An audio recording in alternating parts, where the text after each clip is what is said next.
What's up, family? It's your favorite cousin, Rich. And today I wanted to talk about interracial dating. And this goes for the men and women. And this is not to talk down on our people or anything, but this is kind of like an eye opener. Disclaimer, I know in the past I've talked about interracial dating or men dating out or men looking for sexual escapades, with foreign women. That's different than what I'm speaking on. What I'm speaking on is trying to build a family unit that resembles, something healthy. Not looking for, a sexual partner or looking for fun or something like that, or looking for somebody to cooperate with you, on some controlling, dictatorship type of programming. But I'm speaking on somebody actually building with you. That's seeing something healthy, a healthy relationship, and they want to model that. That's what I'm speaking on. Because just because you go outside the country to find a partner or find a sexual partner, whatever the case may be, it doesn't necessarily equate to a healthy relationship. I'm still speaking on, building tight family structures, tight family units, and things of that sort. And what really sparked this was because I was deep diving on mating strategies, how us as people mate, black people, how we mate, how we choose our mates, either for pleasure, sexual pleasure, immediate sexual pleasure, or for long term, you know, building. And what I've noticed is from my research, a lot of us choose partners based off of our trauma. A lot of us have not grown up in a healthy family structure or seen a healthy family structure. So it's hard to model that or recreate that or create that or live in that if you have not seen that. And I'll put myself out there. I grew up in a two-parent home. I had both my parents, mother, father. So me seeing how to build with your partner, me seeing how to, grow with your partner, seeing that firsthand, I know how to handle situations. I know how to handle relationships. I know how to handle certain things. But what I've noticed as I've gotten older and I've dated people, dated women and things, not one woman I've dated has a healthy background as far as her family, as far as her father, as far as her mother. Her relationships with them are not healthy. None of the women I've dated, taken seriously, anything of that sort, have come from a healthy background, healthy relationship with her parents. Nothing. It's been filled with trauma. No matter how much they tried to hide it, mask it, I've seen it. So when I equate that to me trying to find a long-term partner or even in the thoughts of that, it makes it hard because, like I said, a lot of our people have not seen anything healthy. All we've seen is trauma. So when you live in trauma and you don't go outside of yourself to mend that, heal that, and to learn how to have a healthy relationship, you will repeat the cycles, either consciously or subconsciously, knowingly, unknowingly. You will repeat those cycles that you lived. So for me, I take a step back and I look and I say, what are the options for someone who wants to build a healthy relationship, who wants to build something long term? What are their options? Now, I'm not saying all of us are like that, but what I've noticed is a lot of us who were not raised through trauma, who had healthy relationships, a lot of them get married quickly, young, because they have the ability to bond and grow. So a lot of them get together younger. So I'm in my 30s. I'm looking at the landscape now. And what I see is a lot of people who are still dealing with that trauma, people who don't want to get married or have long-term healthy relationships, things of that sort. So when you look out at the landscape, It's damn near only our community who grows up with all this trauma, grows up with the daddy issues, the mama issues, the financial issues, the family, the family, the things that happen in the family that we're supposed to keep quiet, all these things that happen, the uncle, you know what I'm talking about. All these things, a lot of these things happen in our community more, and it's more prevalent in our community than it is in a lot of other communities. Not saying that other communities have their own bullshit, but what I'm saying is I'm just speaking specifically on us. We have a high amount of it. So when you look out at the landscape and say, is it really about dating somebody who looks like you, or is it about recreating something healthy? Again, not no dictatorship, do as I say. You going to Thailand, you going to Colombia to get a wife or something like that just to cook and clean so you can tell her what to do. I'm not talking about that. I'm talking about actually building something healthy partnership where your wife is competent too and able to make decisions, on your behalf, on the family's behalf. When I sit back and look and I say, it's scarce. On top of the dealing with the family issues and mama and daddy drama, on top of that, even our media, a lot of our media skews a lot of our women, one direction to hate men, and even the men that skews the men to hate women. So we have all this brewing. So to find a healthy partner is scarce.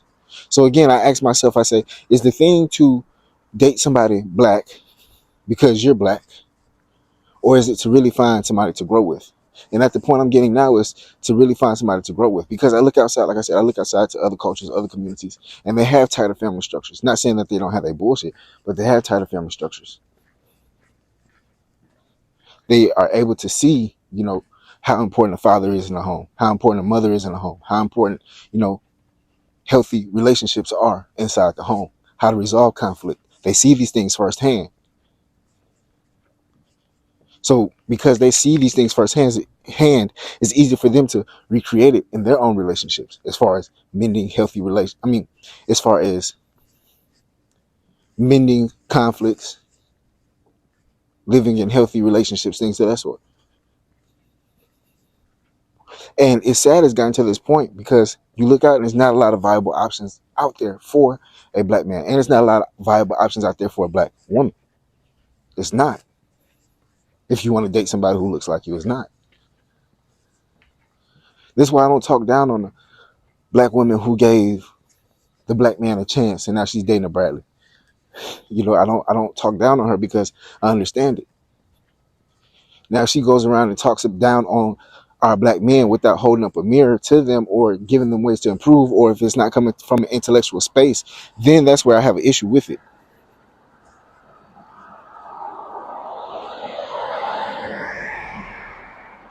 But like I say, I look out and I just even see the way other women hold their femininity, and it's not in the sense of trying to showboat. It's just really in their nature. And a lot of our women are not even in their femininity.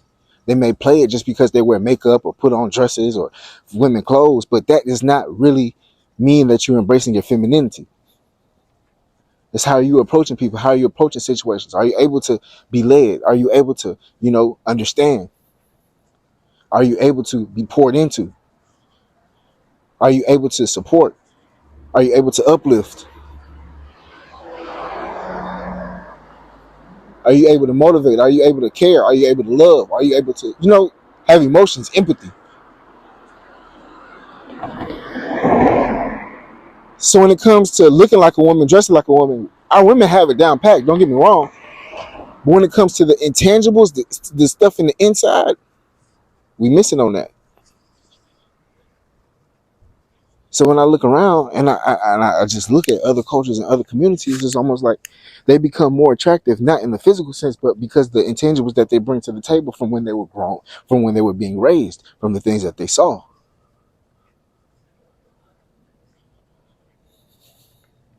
It becomes more attractive, more and more and more attractive. Like I said, I'm not a person who gets stuck on somebody's outside, because that doesn't really matter.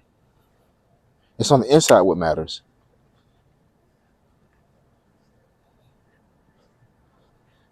And when you're looking for long term, these are the things that's very important. It's the things on the inside. And like I said, our people lack the inside.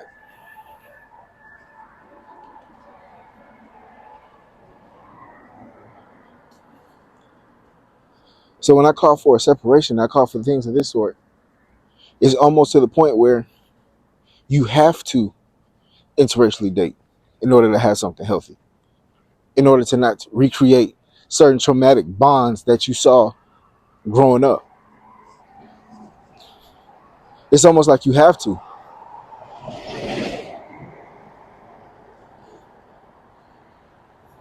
in order to have something healthy. You know, they used to manipulate us or gaslight us and say, well, manipulate us and say, you know, if she can't use your comb, don't bring her home. And we have all these sayings and we have all these stipulations on who we should date, who we shouldn't date, things of that sort. But we don't have no stipulations on how we are raising our kids in order to have healthy relationships in the future. We neglect that. Mothers neglect raising their daughters properly to have healthy relationships. Fathers neglect raising their sons properly to have healthy relationships. The way we mate is all screwed up. So because of this, now it's limited options for healthy black people to find healthy partners who look like them. It's a messed up situation where you want to date somebody who looks like you, but when you snap into reality or you step into, you know, the realness of life, you see the options are not that many. You see it's more challenging. You see that you start questioning yourself and say, okay, what is real love? Is real love defined by the skin color, you know, defined by your skin color? Is that what real love is? Or is real love the union that you have with somebody and the bond that you share with them?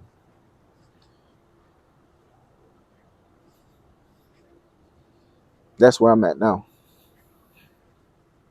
And I think it's an eye opener for our women as well and our men, that we will lose out more and more and more, that we create or recreate these toxic cycles, toxic bonds, and not raise our kids properly in order to have healthy relationships in the future. See, a lot of our parents and a lot of the parents in our community are so narcissistic and so self-centered that they put themselves and the issues that they have going on and the beef that they got going on with their partners ahead of raising a healthy family, ahead of, you know, allowing the kids to see something healthy. And that's our downfall right now. That is our downfall right now. I'm going to end it here. I think I'm going to talk about that tomorrow. Narcissistic parents in the black community and how it's our downfall. But yeah, let me know how y'all feel about this. Interracial dating in the black community. Like I said, it's not, you're not dating outside in order to shit on your people. You're not dating outside because you think these people are superior to your people or anything of that sort. No, it's based off of how they were raised and your ability to bond with them and grow with them. That's the aspect I'm coming from. I'm not talking about no passport bro type shit, you know, anything like that. No, I'm not talking about that. Anyways, let me know how y'all feel about this. This is your favorite cousin Rich. Y'all be safe out there. Love and blessings.